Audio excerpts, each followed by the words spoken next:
Welcome to our channel. Today we how to update Supabase row-level security for app profiles, complete guide step by step clearly. To update Supabase row-level security for app profiles, begin by logging into your Supabase dashboard. Navigate to the project where you want to implement the changes. Click on the Database tab in the sidebar. Select the Policies section for the specific table you want to adjust. Identify the existing policies related to row-level security for app profiles. Review their conditions and permissions. To create a new policy, click on the New Policy button. Fill in the name for your new policy. Define the action this policy will govern, such as select or update. In the Using Expression field, input the condition that restricts access to the intended users. For instance, use a condition that checks if the user ID matches the app profile ID.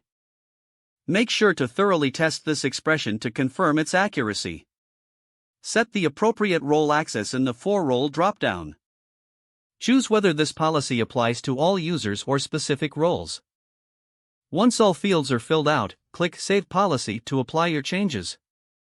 Review your newly created policy to ensure it's functioning as expected. To test the implementation, run queries against your database to confirm the correct rows are being returned. Monitor for any unauthorized access to ensure the policy is effective. If adjustments are necessary, return to the Policies section to modify your rules.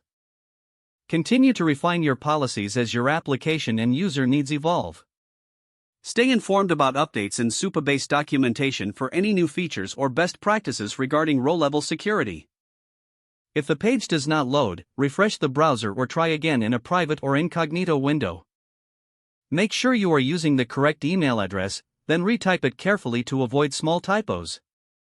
If your password is not accepted, use the reset option and create a new strong password you can remember. Check your spam folder for verification or security emails, then complete any requested confirmation steps. Enable two-factor authentication if available to improve account security and reduce unauthorized access risk. After signing in, review your profile details so your contact information and settings are accurate and current. If you see an error message, note it down and try again after restarting your device and internet connection. Log out when you finish, especially on shared devices, to keep your account and payment information secure. Don't forget to like this video and subscribe to our channel for more step-by-step tech guides.